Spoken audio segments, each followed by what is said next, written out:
Alors on est à Tanger. Tanger, ville de mes origines, ville de mes parents.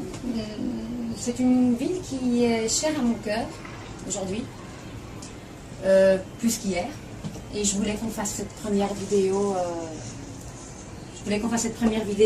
Clairement ici. En fait, j'avais envie de faire ça là.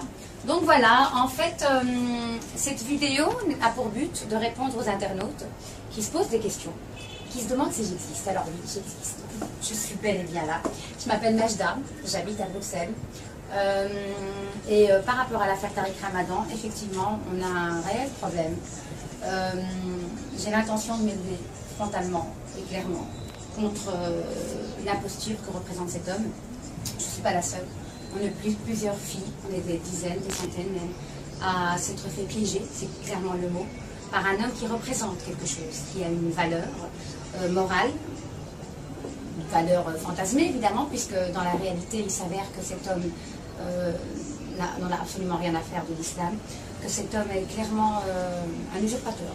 Je vais me répéter, mais c'est exactement ça. Aujourd'hui, cette vidéo n'est qu'une présentation. C'est juste pour prouver que je suis bel et bien là, que j'existe. Mais c'est une chronique annoncée d'un véritable combat qui va se passer ici.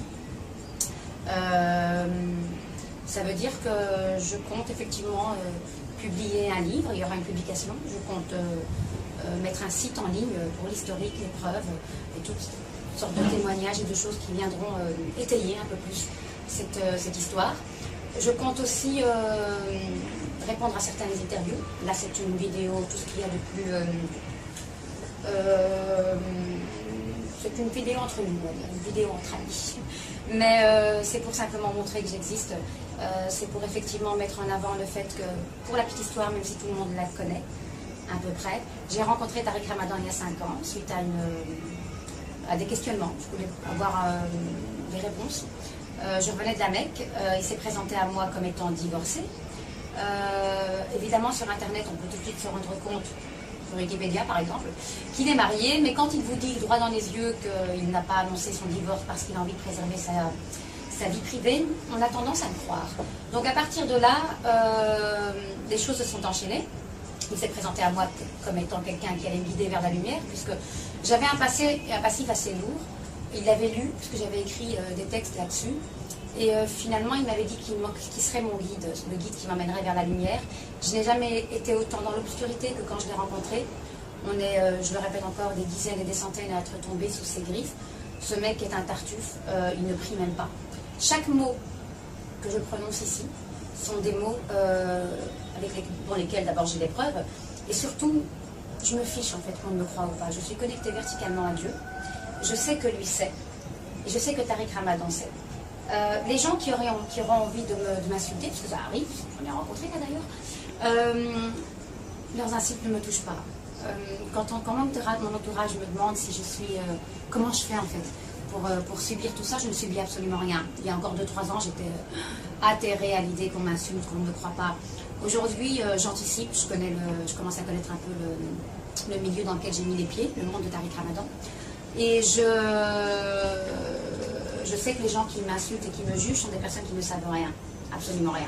D'abord en islam, on se doit d'aller jusqu'au bout et d'écouter la personne et de se renseigner avant de balancer. Or là, toutes ces personnes sont des fans de Tariq Ramadan, donc elles sont conditionnées pour le défendre parce qu'il parle bien, parce qu'il est brillant, parce qu'il est parfait il est donné d'une éloquence rare, c'est vrai. On parle de lui comme un philosophe. Là, je suis un peu moins d'accord. Un philosophe, ça crée un concept. Tariq Ramadan ne fait que citer des phrases toutes faites, toutes construites. Quand on cherche l'islam, c'est pas vers Tariq Ramadan qu'on va. C'est-à-dire qu'on fait 1 ou 2 conférences, on se rend très vite compte qu'on a affaire à quelqu'un qui n'est pas du tout dans l'authenticité, qui n'est pas du tout dans la sincérité. Je ne vais pas raconter mon histoire ici complètement. Je vais juste annoncer les choses. Et je vais juste montrer effectivement que j'existe, montrer que je compte aller jusqu'au bout de tout ça. Que je n'ai pas peur. Pas peur. Effectivement, je me cogne un géant de papier, mais c'est vraiment un géant de papier, au pied d'argile, vraiment. Ça veut dire que dès qu'on gratte, on se rend très vite compte de qui est Tariq Ramadan. J'ai tout ce qu'il faut pour aller jusqu'au bout.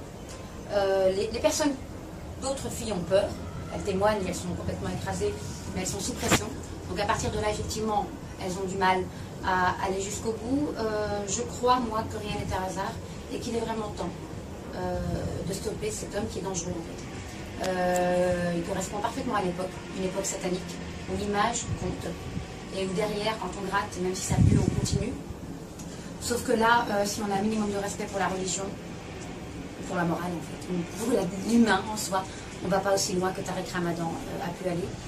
Tout est expliqué dans une publication, tout est expliqué sur un site, sur des témoignages, et j'irai jusqu'à effectivement des interviews, comme je l'ai déjà dit, médiatiques. Voilà, donc je vous remercie pour ces quelques minutes. Merci à vous aussi. Et on va s'arrêter là pour cette première vidéo. Merci. D'accord, je vous remercie.